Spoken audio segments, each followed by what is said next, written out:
ಮದುವೆಯಾಗಿ ಹುಟ್ಟಿದ ಮನೆಯನ್ನು, ತವರು ಮನೆಯನ್ನು, ತಾಯಿಯನ್ನು ಎಲ್ಲವನ್ನ ತೊರೆದು ಇನ್ನೊಂದು ಮನೆಗೆ ಹೋಗಿರುವಂಥ ಹೆಣ್ಮಗಳು, ಅವರ ಕಷ್ಟ, ಅವ್ರ ನೋವು ಅದನ್ನು ಅನುಭವಿಸೋರವರಿಗೆ ಗೊತ್ತು.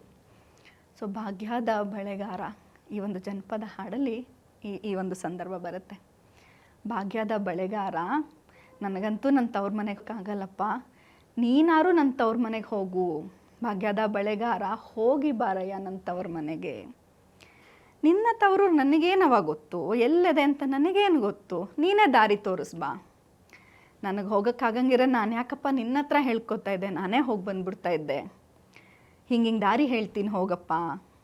ಅಲ್ಲಿ ಆಲದ ಮರ ಸಿಗುತ್ತೆ, ಅಲ್ಲಿ ಬಾಳೆ ಗಿಡ ಸಿಗುತ್ತೆ, ಅಲ್ಲಿ ಎಡಕ್ಕೆ ಹೋಗು, ಇಲ್ಲಿ ಬೆಳಕ್ಕೆ ಹೋಗು. ಕೆಂಪು ಕಂಚಿನ ಮನೆ ಸಿಗುತ್ತೆ, ಅದೇ ನಮ್ಮ ಮನೆ.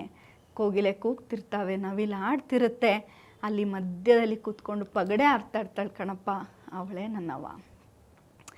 ನೀವು ಯಾರೇ ಈ ಹಾಡು ಹಾಡಿರೋದನ್ನ ಕೇಳಿ ಈ ಸಾಲುಗಳಿಗೆ ಬಂದ ತಕ್ಷಣ ತುಂಬ ಭಾವುಕರಾಗ್ತಾರೆ. ಎಲ್ಲೋ ಒಂದು ಕಡೆ ಎಲ್ರಿಗೂ ಇದು ಭಾವನೆಗಳನ್ನು ಹೊರಗೆ ತರಿಸೋವಂಥ ಸಂದರ್ಭ ಆಗುತ್ತೆ. ಅಲ್ಲಿ ನಮ್ಮಮ್ಮ ಪಗಡೆ ಆಡ್ಕೊಂಡು ಕೂತಿರ್ತಾಳೆ.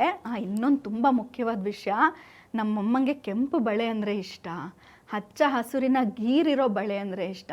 ಮರೀದೆ ಈ 2 ಬಳೆಗಳನ್ನೂ ತೊಗೊಂಡು ಹೋಗು, ನಮ್ಮಮ್ಮಂಗೆ ತುಂಬ ಖುಷಿಯಾಗತ್ತೆ ಅಂತ ಆ ಬಳೆಗಾರನಿಗೆ ನೀನಾರು ಹೋಗಿ ನನ್ನ ತಾಯಿನ ಕಂಡು ಬಳೆಗಳನ್ನು ತೊಡಿಸ್ಬಿಟ್ಟು ಬಾ ಅಂತ ಹೇಳೋ ಈ ಮಗಳ ಕೂಗಿದೆಯಲ್ಲ, ನಾವು ಹೋಗೋಕ್ಕಾಗದೇ ಇರೋದನ್ನು ನೀವಾದರೂ ಮಾಡಿ ನಮ್ಮಮ್ಮಂಗೆ ಖುಷಿಪಡಿಸಿ ಅಂತ ಹೇಳೋ ಭಾವ ಸ್ವಲ್ಪ ನನಗೆ ಎರಡರಲ್ಲೂ ಚೂರು ಸಾಮ್ಯತೆ ಕಾಣಿಸ್ತು, ಹೇಳ್ಕೊಬೇಕನ್ನಿಸ್ತು.